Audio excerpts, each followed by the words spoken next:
This is 757 Sports Talk. Here are Matt Hatfield and Coach Ed Young.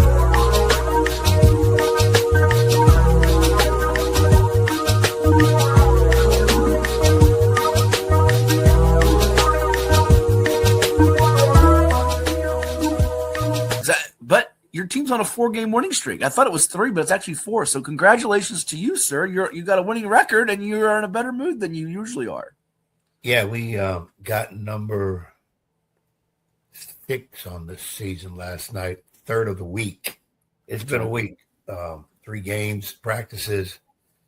And like I told somebody last night, we played 10 games. I feel like I've been out there for 10 months.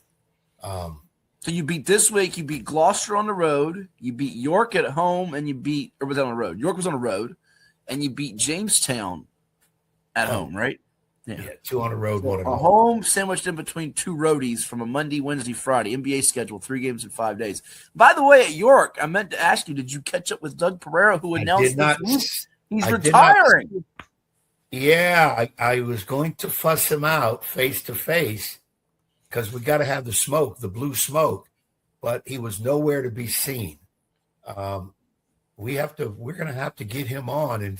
Well, he knew you were coming and he decided to hide, which is a good move. You're coming. You get out of the building when Ed's coming. We got to find out what the heck is going on with Doug. He decided, is he definitely done, or is he just going to take a break, or what is going with that? No, maybe he's in line for one of the NFL. Yeah. We got to see what's going on with him. You said openings for the NFL. Is that what you said? There's a bunch of those, by the way. There's 8 openings. Maybe he's going to throw his hat in one of those rings. I don't think you will. But let's start with the college football semifinals from last night. And, I have to tell you, I really have to tell you, Ed, that we talked about this when the playoffs started, going back to that Friday night game when Alabama rallied past Oklahoma.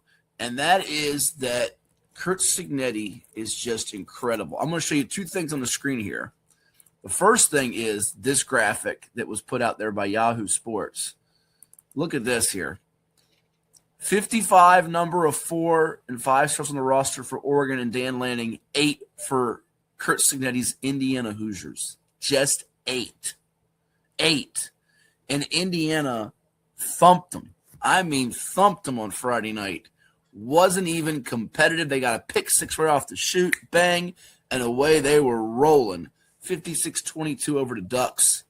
And Fernando Mendoza as efficient as can be. And by the way, not 1, not 2, not 3, but 4 touchdowns were scored by Virginia natives in this national semifinal. 2 by Kalon Black, the running back from Salem High in Virginia Beach, and 2 by Elijah Surratt on pass receptions from Mendoza.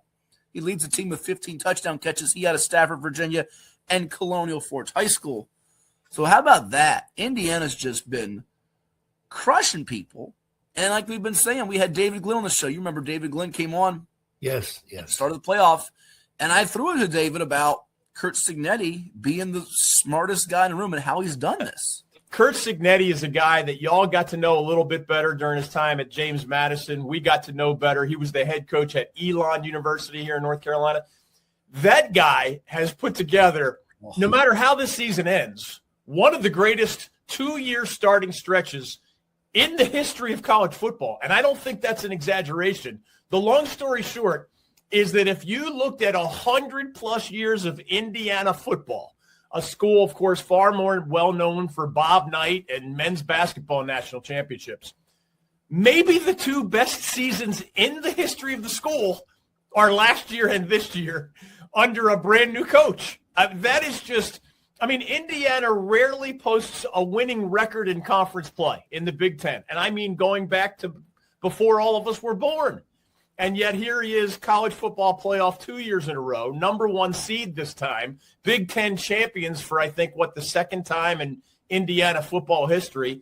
It is as good a story as we have seen in college football in recent years. And it's been fun to watch a guy that we've both gotten to know a little bit, kind of behind the scenes, pulling the reins behind the curtains. Yeah, let me ask you to follow up on that before I bring in my cohort, Coach Sheng, who I now see is done with basketball practice and weightlifting, to ask you some questions too here, David. We'll go through the other first-round matches we have today. What Signetti's doing is remarkable. You just touched on it. You know about his father, Frank Signetti, being an old coach as well. But he comes in from JMU, and a lot of folks said he's not going to be able to upset the apple cart, if you will. But he brought in some players from JMU, like the Taron Black, who was a running back from our area in Virginia Beach and Salem High, some other transfers that were players that were, the higher-end FCS, lower-end FBS tier prospect, and he gets Mendoza from Cal. Is he just smarter than everybody else in the room right now? I mean, it feels like he is. He's got that cockiness and edge to him, but it's looking like it. The results are speaking for themselves. I think he is smarter than most people in the room. That's how you win at a place like Elon, which is not anything close to an FCS juggernaut. They don't have a lot of top 25 FCS seasons at Elon, and yet he got that done. You don't have a lot of playoff years at Elon. He got that done. So this has been a theme through multiple coaching stops, and I think you circled part of his genius there. Remember, if you can bring, I'll put it this way, the easiest players to evaluate, for whether it's high schools, junior colleges, major college transfer portal, any of us is going to be a better judge of talent if we've been coaching that young man for a year or two or three, right? So when he brings his best JMU players or several of them to Indiana, the benefit is twofold. One, you're going to make far fewer evaluation mistakes. If you don't know your own guys, you don't know how to evaluate talent, and he certainly knows how to evaluate talent. But two, they help build your culture. It's like hitting the ground with a running start, because you have a segment of assistant coaches and a portion of your roster, even if a small percentage, that you don't have to explain how you like things done. You don't have to really communicate your principles every single day to those folks, and they help forward your agenda just because they're so familiar with you from your time at JMU. So he's not the only coach who's succeeded in part by bringing guys with him, coaches and players from his previous school. But I do think it's been one of the building blocks for his success with the Hoosiers. So there you heard it, Ed. David Glenn talking about Curt Cignetti and what he's done there. It's pretty impressive. And now they're installed as, I think the first line I saw, a 7.5-point favorite on the U, Mario Cristobal's Miami Hurricanes. I know this much, so we'll dive into the game here in a second. Regardless of who wins, the post-game interview is going to be as boring. You're going to hear Cristobal can't keep saying 1-0, 1-0, 1-0. My gosh, give it a rest. And Cignetti hardly ever smiles. You got to really tug at him to make him crack a smile. He did crack one, though, on a TD from Kalon Black on Friday night. But it's going to be pretty dry, the post-game interview. Not a lot of jubilation from the winning coach, you would think, knowing these two guys. Yeah, because a lot of us said, including me, Miami didn't belong. And then I twisted it and said it was Alabama because of their third loss of the year, and then they lost to Georgia in the SEC championship. And I still say it right now. And, of course, you know who I wanted to be in there, but I'm not going to go back on that. Get over Notre Dame. It's enough about Notre Dame.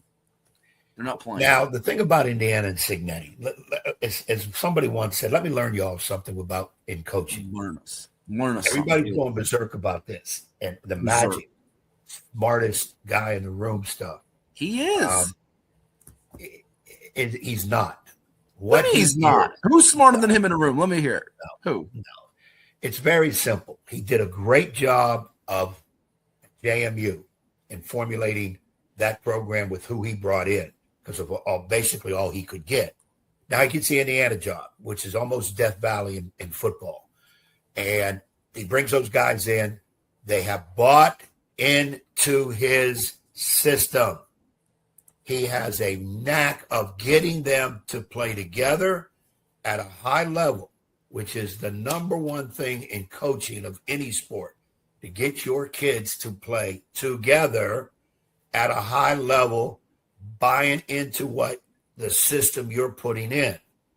He has done that. Now, if you want to say because of that he's the smartest guy in the room, no problem. But what it is his kids believe in what they're doing. When you listen to Mendoza's interviews, this kid looks like he's coming out of a fifth grade biology class. This guy's in another world. He's not like a true football dude, like, yeah, we this, me that. He puts all the glory on everybody else. And it's kind of funny to listen to his interviews, but you can tell that where they fail, they quickly come back together. They stay with what they're supposed to do.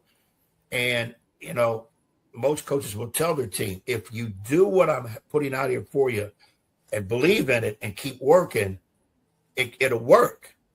Now, again, if people want to say that makes him the smartest guy in the room, that's a great title for him, that you can do that. Those kids have bought into it and they play at a high level. The stat you put up, he has 8 4- or 5-star guys. Oregon had 55 and they demolished Oregon. And I think they will beat Miami maybe in a little closer game, because Miami's line play, both offense and defense, is exceptional. Yes. But I think Indiana, I think I put them down like 28-20 or something like that to win that game against Miami. But that's what I give Signetti. He has done a tremendous job of almost voodooing them into play together, play at this level all the time. He does a great job when things don't go right. He's not perfect. I haven't met a coach yet that is, that they're able to come back from their mistakes, learn from their mistakes, and keep winning. That's the thing I give him credit for. And it's kind of neat to see that he brought those JMU kids, including some of our local flavor here in the state of Virginia, and they are a big reason for that success. And probably none of those guys, other than, of course, we know Mendoza, that the linebacker, are going to be, draft picks for the NFL, but that doesn't matter. It just goes to show you that if you do what you're supposed to do as a unit and stay the course, you can do some amazing things on the field, on the court, wherever. Yeah, remember Akeem Messidor, also Reuben Bain Jr., that Miami pass rush gave problems to their first couple of foes, Texas A&M on the road, Ohio State in the college football playoff. They only had one sack of Ole Miss in their semifinal game, but they also had some guys out with some injury and some flu bug floating around. And Ole Miss's quarterback, coming from Ferris State Division II, Trinidad Chambliss, how wonderful is that guy? I don't know what kind of a pro he's going to be, because he is a little bit on the smaller side, is Chambliss, and he's not a guy that's, he isn't that small. He's actually 6'1", but he's not a guy that his style of play that you think is a natural fit for the NFL so much, but he's one incredible college quarterback. The way he moves around and can extend plays, and almost brought them back. If he had a little more than 18 seconds, he might have done that in Thursday's semifinal. But I just feel like, Ed, that Indiana's just on a different level right now. They really are. And I do think the 7.5 is a lot of points. But let us know who you think wins the national championship game on January 19th. Hoosiers and Hurricanes. Will the physicality up front from Miami give Indiana's physicality some fits with the way they run the ball to complement Mendoza in the passing game? And which of the two defenses do you like better? I think the two defenses are pretty similarly matched. Miami has some skill people. Certainly Malachi Toney, who had that impressive touchdown before Carson Beck scrambled in the end zone. The better game, obviously, was the Miami-Ole Miss game compared to in terms of competitiveness and excitement to the wire, than Indiana's blowout of Oregon. But Indiana's just been workmanlike, and they haven't lost a game. This is made for a movie. And speaking of which, my question to you now is, who's playing Signetti in the movie? Is it Billy Bob Thornton? Is it Dennis Quaid? Is it other? Cast your vote. That's a good one, boy. Billy Bob Thornton would be a good one. Looks just like him, doesn't he? Yeah, he looks just like him. If he doesn't do anything else right, he looks just like him. But Quaid's in so many sports movies. I think of The Rookie and stuff. I think of Quaid too. So yeah, it would be good, and it is amazing in terms of what they're doing. But as a coach, watching, I wish I could be in those practices to see how he really manipulates and get things done where they're so good. And he's also very good at, and you have to do this in football, delegating to his coordinators and his position coaches. And then he just orchestrates everything with there. But he is hands-on, though. He ain't sitting up in a tower somewhere and just watching. He's hands-on that, and those kids just respond so well. People talk about, of course, my Raiders got the number one pick. Everybody says Mendoza. I don't. You cannot bring in a quarterback and you have no line play. Their line play is horrible. They need to really probably trade that pick and get some more picks, and they got to get some linemen.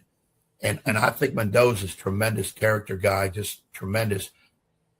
But I'm just wondering if his game translates into the pro game in terms of what's going to be around him. Because right now he's dealing with guys that are into the system. They bought into it. They really love each other. I mean, they're really tight with each other. You don't get that in the pros. You do not get that in the pros. And sometimes these quarterbacks on a college level, even Heisman winners, there's been some Heisman winner quarterbacks that when they went into pros, it was like, dang, he's not that good. It just didn't fit his personality, so to speak, or maybe a skill set. So I would be a little cautious on everybody saying, oh, the Raiders get Mendoza, we're going to Super Bowl. That's definitely not going to happen. Well, I don't know if there's going to be an NFL offensive lineman taking top, but the O-lineman from Miami, watch out for him, Francis Mauigoa. Watch out for him. He's the guy that could, if you want to take a lineman, be one of the first one off the board. He's from IMG. He's Samoan, 6'6", 335. He's number 61 if you watch the game a week from Monday night. Keep an eye on him. He could be the guy you'd have to target, but I don't think he's going to be first. I think he'll probably be in that 4 to 12 range when the first lineman's off the board, somewhere in that range probably. I mean, that would be a thing to look up. I don't think a lineman has been picked number 1 overall. Oh, there has been in the history. Yes, there has. No question there has been. The kid from offensive lineman that Kansas City took. Kansas City. I'm thinking Kansas City. And he wasn't. Oh, he was gosh, pretty he was from Central Michigan. I can see his face. Let me. I'll tell you who it is. I got to cheat and look it up because I don't remember off the top of my head. I know he played at Central Michigan. And what about the kid from the Eagles? Is it Thomas? Eric Fisher was the tackle. 2013. And Lane Thomas, was he a number 1? No, Lane Thomas. You're thinking of Joe Thomas. That was Cleveland.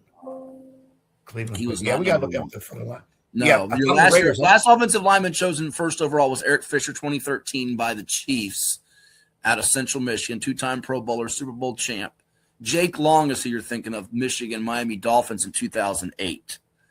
Okay. So it's only been in the last, and then before that, you go back to Orlando Pace, who was an anchor for that St. Louis Rams team that won a Super Bowl, Pro Football Hall of Famer, and he was a 7-time Pro Bowler, 1997. So there's only been 3 in the last 29 years here, 30-plus years. I'm not saying the Raiders should use the number 1 pick on a lineman. I'm saying trade it.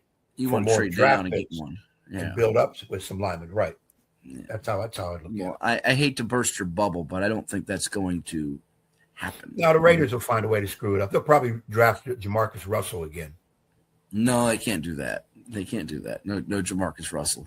Doesn't he have more eligibility left? I wouldn't mind seeing he wouldn't. They don't have that rule in the NFL. They have rules like that in college basketball now, where guys can go to the NBA and the G League and come back to college, which I know that gets you all stirred up, spurred on. Yep, that is true. So, all right, it is 757 Sports Talk and Cova Sports TV. We're going to take a time out. We've got lots coming your way, as we mentioned. Now, this from those that help make it possible. Stay tuned. Hampton Roads has a long-running high school and college sports tradition. It's time to give them the spotlight they deserve. This is 757 Sports Talk. Here are Matt Hatfield and Coach Ed Young.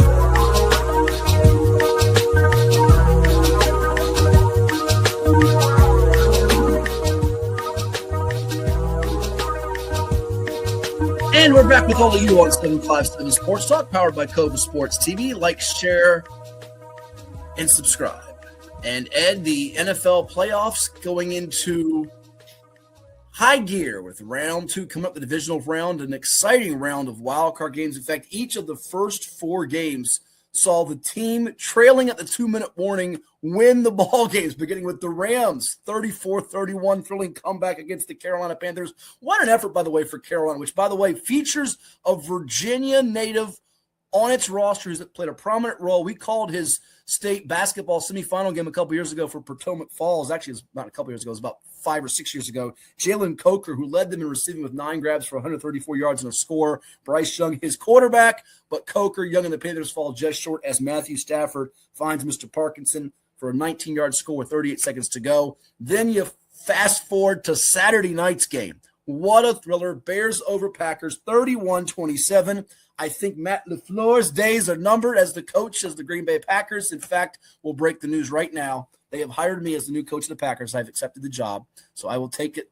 And I don't have the cheesehead to do it, but Micah Parsons is out. Matt LaFleur decides to let his team give up 25 points. And if Hatfield, the D coordinator, is up for a coaching job as a head man in the NFL, something's wrong there. But Caleb Williams and Ben Johnson and company keep doing it when they're trail with under 2 minutes to go. And then we'll get to the Sunday games in a second. But first, your reaction to those two results. Rams win, not a shock to you. Bears win. You called that as well on our 757 Sports Talk program on Cova Sports TV on Saturday. But the fashion in which they did against the Cheeseheads, that had to be a bit surprising, to say the least.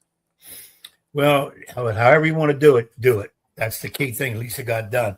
I thought for a while there, Green Bay was going to win in their ball game, and the Bears have had trouble with the Packers. Now you're talking about replacing LaFleur with you, which that's going from the oven to the frying pan or frying pan to the oven. Either way, if he gets fired, it's because he lost 5 in a row. Did he lose control of the team? I don't know. Or it'll be a mutual step away. I'm not sure. Well, if you watch that game, which was on Amazon Prime, I know you don't get Prime, but I happen to have it up on my little mobile device. I get everything. Okay, well, just making sure. If you saw it, I forget if it was 27-16 or 27-24, but they get a first down or drive. I think it was going for the field goal to extend it from 3 to 6. He's throwing the ball on 2nd and 10, 3rd and 10. Run the ball, use some clock, and their timeout and clock management was atrocious at the end of that game. And by the way, the missed extra point and the missed field goal from Brandon McManus, the kicker, hurt him. It did. It wasn't all LaFleur's fault, but LaFleur's been sketchy in some of these spots. He's been a little sketchy, so I know you want to defend your coaching brethren. I can't trust him in some of these spots. He's been a little sketchy, to say the least. Bears, though, keep doing it. It's amazing. And Colston Loveland, by the way, the guy who used to play, you know where Colston Loveland played, don't you? Yes, you do. Yes, you do. Yes, you do. Yes, I do. Yes, you do, because he played for the Michigan Wolverines, was a big-time force, and now he's become one of the best tight ends in the sport as a pass-catching receiver. And here they are, the Bears, hosting the Rams in the divisional round of the NFC playoffs. Who would have thunk that as a possibility to have this matchup? Matthew Stafford, who, by the way, has got the hurt thumb, hand, however you want to deem it, against Caleb Williams in Chicago in the second round. The game's going to be in Chicago. You would say this is a Rams win easily, but the way the Bears keep coming from behind, they don't have a marquee guy on the defense. They just get takeaways. They come up clutch on the stretch. I'm not counting them out. They got a shot in this thing. They really do. Yeah, as you get to this point now, you got one playoff game under your belt. It's a win. Now it's almost like let's forget what they were, especially if they weren't real good. Little sketchy is the word you use. See what they do in this. So I think they're legit. But I think also you look at the Rams, who allowed Carolina to scare the hell out of them again. And I'm going to tell you right now, I'm going to give Carolina a lot of credit. I didn't talk about much of them all year. I thought they were backing into the playoffs. They're not that good. They're going to be, I think, a team next year. You look at New England this year. What are they, 12, 13 wins? Yep. And nobody gave him – I think you're going to see Carolina the same way next year. And Dave Canales has done a great job. He's done a great job as that coach. Second year. Now, I give him props. I was knocking LaFleur, but you're absolutely spot on. They overachieved and did way more than I thought. And people were saying they don't belong in that division. They scared the living daylights out of the Rams. And if it wasn't for Stafford and Puka Nacua and the offensive brain of one Sean McVay, they'd have been home. And speaking of offensive brains, we'll get to the NFC team that also advanced with a wonderful play call in a second. But first up from Sunday's games, Bills over Jaguars, 27-24. The road teams keep getting the W's. And Josh Allen, 28-35 for 273 and a touchdown. They get an interception that was deflected late, picked off Trevor Lawrence a couple of times. Running game had a hard time against that number one ranked rush defense for Jacksonville, but the number one pass defense for Buffalo kept Jacksonville from erupting too much. This game had 4 lead changes in the fourth quarter. It was tremendous. Buffalo got it done in Jacksonville, and now the Bills look like maybe that team, despite some of the injuries, despite not having a wonderful marquee weapon at receiver. He's doing it with Khalil Shakir and Brandon Cooks and Keon Coleman. Does have 2 pretty serviceable tight ends in Dawson Knox and Dalton Kincaid. Buffalo with no Burrow, no Mahomes, no Jackson in the way. They beat all of them in the regular season. Buffalo's got a real shot at this thing in the AFC. I think so. It goes back to August when I think I had Buffalo winning AFC and Eagles still going again as the NFC champ. Kind of jumped to the Rams in the middle of the season. I just think the Eagles were just, I don't know which way they were going to go. And Buffalo, though they haven't been outstanding, New England's taken a lot of their sunshine. Sure. I think Buffalo can do that in the play. You got Kelly. Allen as the key guy. I mean, I watched most of that game. He just wills it. How about the push 10 yards or 9 yards for the one before they score again? It was crazy on fourth down. Yeah, he did the push or the push, and of course his teammate picked him up, almost ran him in the end zone. At first they called touchdown, but it wasn't. But kid is just tough as can be, and they have enough weapons at the right spot. Again, line play has to be consistent. And I'm going to say this too: Jacksonville earned my respect again. The team all year I didn't say much about. Didn't think they were that good. They're that good. They're. I mean, in all counts, they could have won that game. Yes. Had that ball not been intercepted, we don't know, never know what could have really happened. Well, but Buffalo didn't happen. And listen, they get the right guy with Liam Cohen. Right guy coached them, no doubt about it. And they're pointing upwards with ETN and Lawrence. But this Bills defense is really a no-name defense in a lot of respects with Thompson and Rousseau and Milano, Christian Benford. Not your marquee Pro Bowl names on the defense. We know Green Bay was missing Micah Parsons. The same is true for San Francisco, which got the stand with Philadelphia driving against the defending Super Bowl champs with Jalen Hurts and Saquon Barkley. Again, they've been banged up. Fred Warner's out at linebacker, doing it with guys like Wallow, Kendricks, Lenore, Stout, Mustafa leading tackles for them on defense.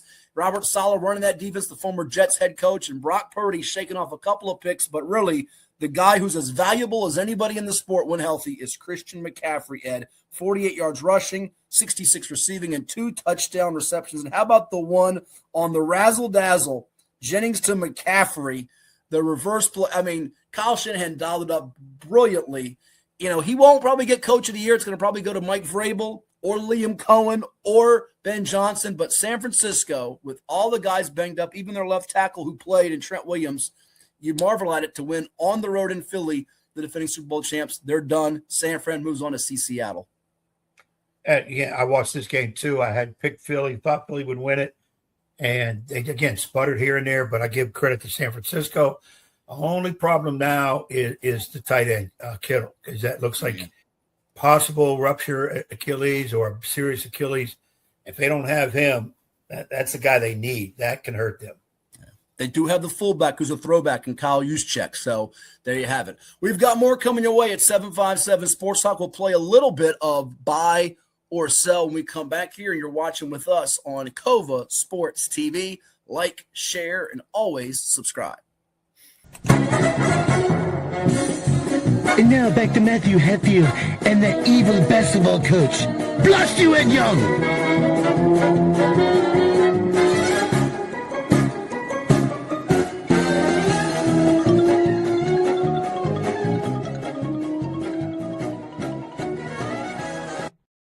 All right, we're back here on 757 Sports Talk. It's me, your favorite host, the coach, Ed Young. That other guy, blast you, Matt Hatfield, was able to catch up with one of the top girls basketball players in Virginia. We're talking about Kings Fork's Rylie Hite, who recently dropped 33 points against Deep Creek. Let's hear what the East Carolina signee had to say to the Hat here on Cova Sports TV. All right, here with the talented Kings Fork standout, Rylie Hite, 33 points as her team wins 76-41 over Deep Creek on the road in a Southeastern District matchup. Rylie, you were cooking tonight, 33 points. I understand it's not your career high, but I think it matches your season high for the season. What was working so well for you out there on the court tonight?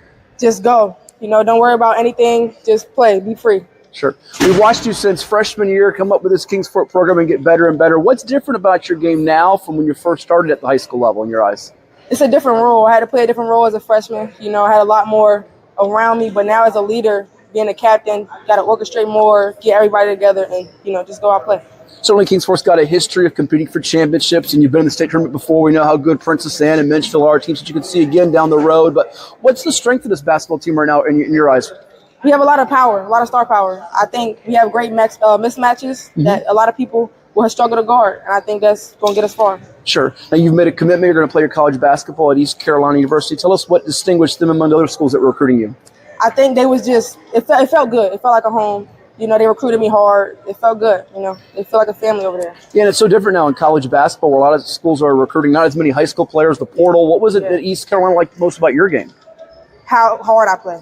You know, my defense, you know, I'm able to score the ball on all 3 levels. So they like that about me. I'm ready to do that as a freshman. Sure, you've grown up in a basketball family. Your dad, who's the boys' basketball coach, played some hoops. Your older brother played some hoops. What was it like just on the battles in the playground, I guess, with older bro? And I know you can tell me, you can be honest here. I know Pops will disagree. You can take him one-on-one and in horse, but how about older bro? Can you take him one-on-one on horse yet? Or? I think I can now. Okay. You know, he's a little bit bigger and stronger than me, but, you know, had a lot of battles. How'd that help, though, playing older players, be it female players, or even your older brother or Pops? What would that do for your development in your eyes? It's just them being hard on me, you know, helped me grow a lot. So prepare me for moments like this. Come on, let you run. What do you like most about basketball? What do you like most about the game? It's just fun, you know, like just going out there, being able to play in front of everybody, show what you got. Sure.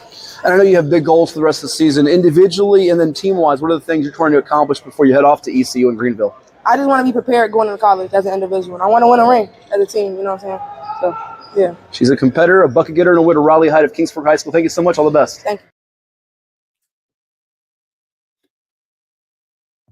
All right, here with Nansemond over senior Taron Atwater, 23 points tonight as they beat Catholic on the road, 62-60. Taron, this was a back-and-forth battle, but you got going there in the second and third quarter. You guys were down a few points. What got you guys ignited? We started talking, and we realized that it's a game of runs at the end of the day. And teammates stepped up. We had our point guard had a big game, and I stepped up and I hit my shots. Sure. And we came out with the win. I know there's a big rivalry game on deck with Kings Fork on Tuesday, but public versus private matchup, Catholic's got a lot of talent. How much were you guys amped to go on the road and get revenge for last year's loss to them? No, for sure. We definitely couldn't wait to come here and get our revenge. Last year they came home, they beat us, and we came back and returned the favor. How much do you guys feel like you guys are progressing? 2 years ago, you lost a heartbreaker to Plus and Norview. You beat them this past year, lost to Woodside in the region semis. Do you feel like this is your time to make a state run in Class 5, and if so, why? No, for sure. We definitely didn't like the feeling we ended with last year. That feeling sucked, and we're looking to go further and get a state title this year. Sure, come on, let's run here. Break down your game. What makes you effective on the court, and why should a college recruit you? What are your traits that make you good? I'm a pass-first guard. I look to get my teammates open, and I take my shots, and I make the right plays. All right. So who are you watching the pros? Who's your guy you like to watch and study on tape? I'll probably say Anthony Edwards. All right. You like Ant-Man from the Wolves. And lastly, for you guys to achieve your goals and get the big rivalry game coming up next week, what are the things you guys got to get better at to keep going and progressing? Especially make free throws. For sure, next practice, we're going to get a lot of free throws up. And because clutch time, close game, we got to make free throws to put the game away. Keep an eye on number 1 for the Nansemond Warriors, Taron Atwater. They win it on the road tonight. Thank you so much. All the best. All right, here with Green Mountain head basketball coach Kenneth Harris. The Stallions win at 63-51 over Kings Fork here at the MABC Showcase Nightcap. Coach, it was a good battle throughout. You were down 3 after 1, got the lead. It was a 1-point game going into the fourth, and you outscored them 24-13 in the fourth quarter. What enabled your finish? Is some of the championship pedigree you gained from a season ago, you think? I mean, our kids definitely refuse to lose. But, the one thing is, we've made adjustments and me started trusting other kids in crucial moments when I wasn't doing at first. So, I think that helped. And, towards the end of the game, I felt like our defense picked up. We were rebounding better.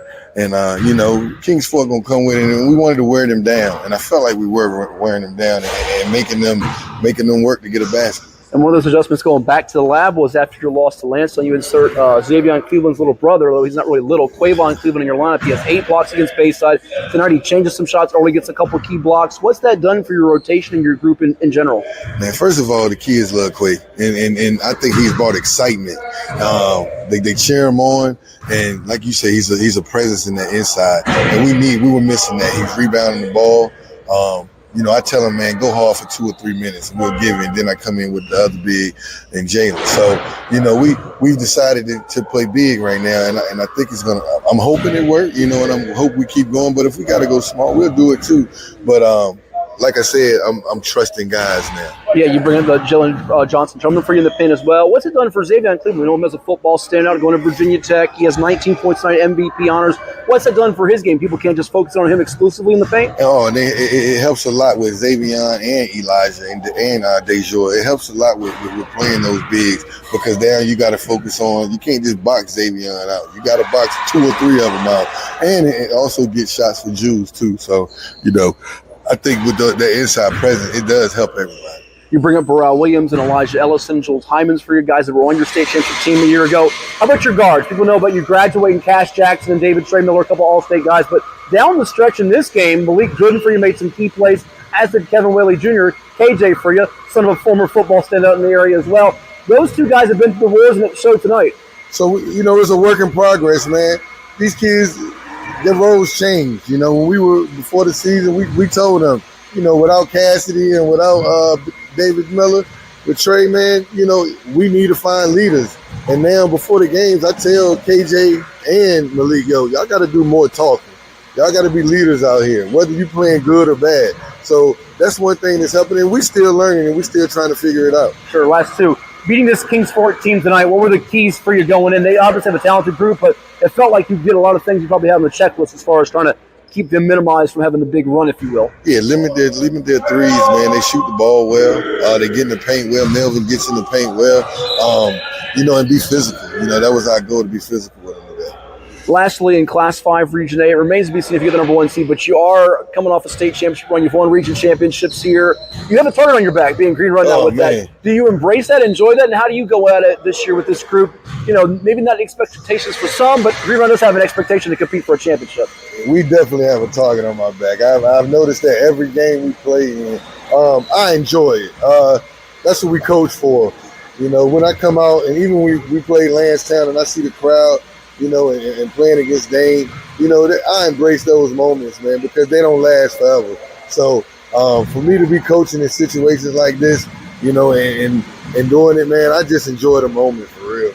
I'm a competitor, so I'd rather be competing. And I know every coach that I'm like, even Coach Hite, they come into play, so I enjoy those competition moments. And he can't wait until Noah Harris arrives at Green Run. Thank you so much for the win. We'll see you soon. Noah Harris will be here next year, but we got a lot more coming with him. All right, congratulations. This is 757 Saturday Sports Talk with Matt Hatfield and Coach Ed Young. And we're back here on 757 Sports Talk, powered by Cova Sports TV. Like, share, and subscribe. Ed, you heard from Kenny Harris of Green Run, defending Class 5 state champs, who moved to 10-2 overall, beating Bayside and Kings Fork after the loss to Lansdowne and Nansemond Rivers, Taron, Atwater. They're 9-3 before the huge Suffolk rivalry matchup against Kings Fork coming up on Tuesday, January the 13th. It's now time for our top 5 rankings in the 757 for girls and boys hoops. I'll do girls today. You do boys today. We'll switch maybe next week, perhaps, or in a future week. My girls' top 5, you got to start with Princess Anne. Darnell Dozier, the legend, with Micah Ojo leading the way. Tristan Rickenbacher, Giselle James, very good. They beat Catholic, a talented team in front of a packed house last Wednesday in Virginia Beach. Men's a threat in Class 4. Adrian Webb's team, led by Maddie Leach, the JMU signee. Manor, a Class 4 state tournament participant last year. Kings Fork with Rylie Hite, and Kellum to round up the top 5. Sorry to Norfolk Christian, Catholic, and Hampton, other good teams in the mix. Same is true for your boys' rankings because you left some good ones out of your top 5. Yeah, I'm going Hampton. I think inside, outside, both ends of the floor, great competitors. I'm going with them. I'm not mentioning a lot of names. You can do the names. Lansdowne, number 2. Again, great young backcourt season, but young backcourt. Dwight Robinson running the Chargers. Lake Taylor just keeps winning. Norview got shooters. Rick Foster leading that group. And then Woodside, Stephon Welsh's group, who's been through it all, a few state titles a few years ago. So I'm going to go with that group right now. Yeah, I didn't put Green Run. They're going to be mad. I didn't put Nansemond River, my old squad, up there, and my good buddy Joe Assell coaching. They're all right in there. There's a few other ones in there. It's going to change. We've got a lot of basketball to play. Throw your eggs, tomatoes, and all your grievances, file them to the coach, Edward V as in victory, 5, Young, here on Cova Sports TV, including those that are upset they didn't have their team number 1. Get mad at Ed for picking the Crabbers, not your squad. We've got more coming your way at 757 Sports Talk, and you're watching with us on Cova Sports TV. Buy or sell is on the way. Welcome back to 757 Sports Talk. No, it's not in the pool. It's Hatfield and Young at the Plex, the Virginia Beach Sportsplex. Here are 2 guys that, even though they never shut up, they're always dropping pearls of wisdom. Matt Hatfield and Coach Ed Young. And we're back here on 757 Sports Talk with the coach Ed Young. I am Matthew Hatfield. It's time to play Buy or Sell to close out this edition of the program. But before we do that, You better not be acting like Mister Whiskers, Ed. Look at me. No meowing. I say no. You scratch the couch again and then you meow like it's my fault? Not today, Mr. Whiskers. No, I said don't. Be nice. Be quiet. That's right. Be nice, be quiet, and obey your co-host. I'm speechless. All right. Well, it's time to play buy or sell. That's the best way to do this, you being speechless. Our first buy or sell question as we go around the world of sports, especially with football. Neither number one seed, Seattle from the NFC or Denver from the AFC, will reach this year's Super Bowl. They got the bye. We'll see what happens. Are you buying this or selling this? They have to win 2 home games. We know the field that stands in front of them with the Bills in the AFC for Denver. And obviously Seattle's going to host San Francisco, who they just beat to close out the regular season. The defending Super Bowl champs are out. No Mahomes, no Burrow, no Jackson. You buying this or you selling this? Well, this gives me a headache. Why? I'm not picking either one to win the Super Bowl. Never said they won't get in it. Okay. So you can sell it.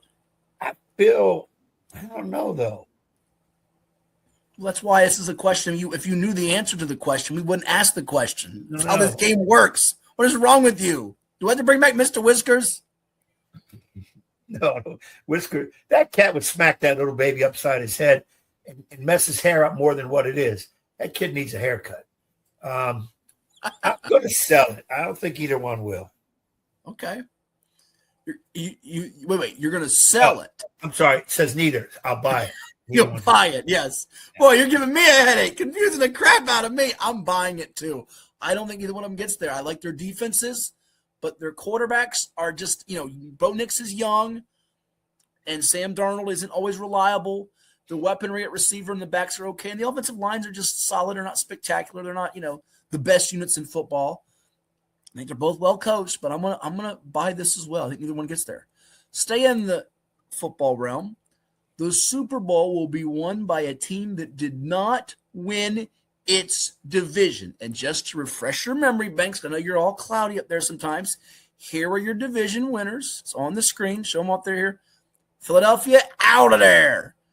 New England, Jacksonville, Denver, Chicago, Carolina, out of there. Seattle, first time they won their divisions in quite a while, except the Eagles, who are out of there with the Niners beating them. What do you think? Division winners, they're on the screen. Will somebody that didn't win a division, which could be a Buffalo, which could be a Rams, will win the Super Bowl? Buy or sell? See, I'm gonna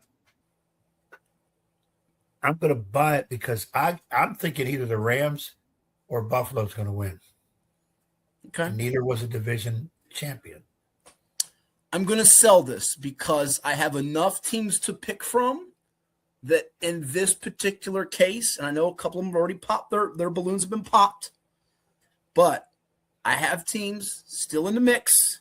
Jacksonville, by the way, their balloon got popped. So already of your division winners, of the 8, before even getting to Sunday night, 3 of them had their balloons popped. Still got enough in the cookie jar. I'll take my chances. I do think the Bills and Rams have great chances too, but I'll take my chance, and I will sell this. All right. So the next buy or sell questions. We go back to the realm of professional football. Speaking of the Bills, they're going to represent the AFC in the Super Bowl as a 6 seed. Are you buying this or selling this? And by the way, you mentioned Jim Kelly earlier in the show you were about to with Josh Allen. First road playoff win since 1992, and you're all in. You're buying it. Buying it, yep. And I keep getting Allen and Kelly mixed up. I don't know why they're both winners. I get them mixed up. I'm going to stick with Buffalo winning the AFC, which puts them in the Super Bowl. If you remember on last week's show, I wish I had the clip to play it, I said that the 6-3 games with the Jags, Bills, and Eagles, Niners would be the best games, and the winners of those games would get to the Super Bowl. I still kind of feel that way, lean that way, though I had Jacksonville and the Niners. 1-1 close, 1 loss close. I'm going to take the chance. I like Buffalo's path. I really do. I think that they're going to go in to every game potentially now the rest of the way. Divisional round, should they win it, and the conference championship as a slight favorite. And I think they're going to find a way to eke them out. I do. I'm going to buy it. Let's go to college football / college basketball. The Big Ten will produce a national champion in college football and men's basketball in the same year before the ACC does. We talked earlier in the show about the matchup coming up on Monday, January the 19th, in a national championship featuring the Hoosiers of Indiana and the Hurricanes of Miami. Indiana installed as a 7.5-point favorite to begin. But doesn't mean if Indiana wins that a Big Ten team wins. Doesn't mean if Miami wins that an ACC team wins the college title. In fact, it hasn't happened for college men's basketball since Michigan State and Tom Izzo in 2000. And as far as your ACC teams are concerned, UVA did it in 2019, Carolina did it in 2017, Duke in 2015, Duke in 2010. The last time it happened same year, Clemson 18-19 school year did it when UVA had its miracle run with Tony Bennett winning the championship. We say miracle because they won some crazy games, their Elite Eight, Final Four championship on their way there, knocking out Purdue and Auburn and Texas Tech on their way to glory. Buying this or selling this, the Big Ten will have it happen in the same year before the ACC does, as they try to follow up on the gridiron with Michigan and Ohio State by having Indiana make it their third straight Big Ten national champ. Well, as I dissect the question, you're not saying this year. You're just saying they're going to do it before the ACC does. Yes. Indiana wins football this year. All they need is their basketball brother in either Michigan or somebody, but I would say Michigan. Purdue. Yeah, but Michigan had a loss to Wisconsin, which you said on the show recently. Yep. They would trip up to somebody. So I give you some props for that. Yep. If Miami knocks off Indiana, then Miami represents the ACC for football. Yep. And all we need is probably Duke. Though I like Louisville, probably Duke. You like Louisville. They got to get Mikel Brown back, who's not playing right now with an injury. Wink, wink, if he's got an injury. What's going on there? But I don't think Duke's doing it this year. I know they had the Bruiser brothers, but I don't think it's happening this year. Too tough to field. I'm going to say on defense. I'm going to say I'll buy it because if they don't do it this year, you can always look at Ohio State in football next year. If not Indiana, a lot of people think Indiana after this year they're not going to be heard of again. I don't know why people starting to think that. They're here to stay, and Signetti ain't going anywhere. He'd be a fool to go into the pros. So forget that.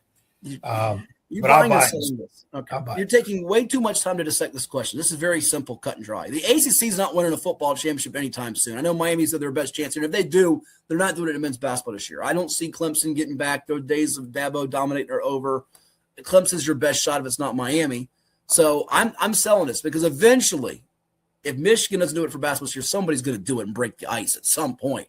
And the way it's been going, the SEC's not been as successful in the playoff as lately. No, they have all the power teams. They don't win as much in football. So I think the Big Ten will have the champ in football. It just gives them a chance in one of these years in basketball, this year or down the road. I'm going to buy it.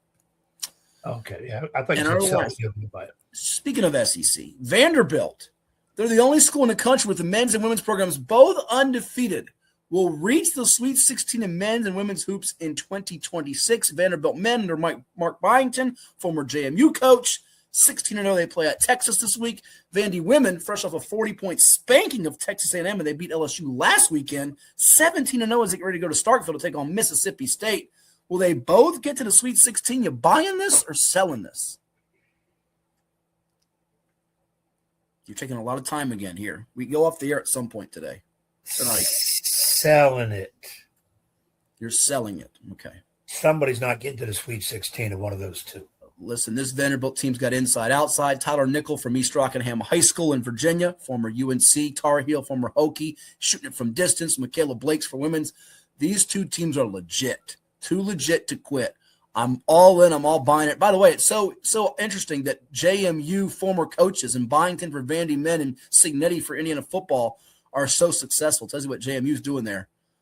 I know that sometimes people say it stands for Just Missed UVA. Oops, my dad didn't hear me say that. I'll get a phone call for that later. But they know how to hire coaches. I'll give them that. I'm buying this. You're going to sell it. I'm going to sell it. All right, there you have it. And speaking of, as we close out this edition of 757 Sports Talk, Edward, college basketball is hot and heavy right now. And I don't know if you saw it, but the Cincinnati Bearcats, who are struggling in the Big 12, right now they are 0-3, and they're actually going to do a paper bag game, a protest against Colorado on January the 14th. That's coming up on Wednesday. Will you be there for the paper bag protest? Yes or no? Oh, my gosh, you might be. Looks like you are. Well, my protest won't be so much the Cincinnati debacles. It's the debacle of fooling the pool, lollipop time, and now Mister Whiskers by my cohort here, Mr. Hatfield. That's why I got a bag on my head so people won't associate me with him. You're just too much. You know that? You really, really are. And that's going to close out this episode of 757 Sports Talk. For the coach, Ed Young, a part of the paper bag protest coming up on January 14th with Cincinnati and Colorado, I am Matt Hatfield, and we'll see you next time right here on 757 Sports Talk. It is COVA Sports TV.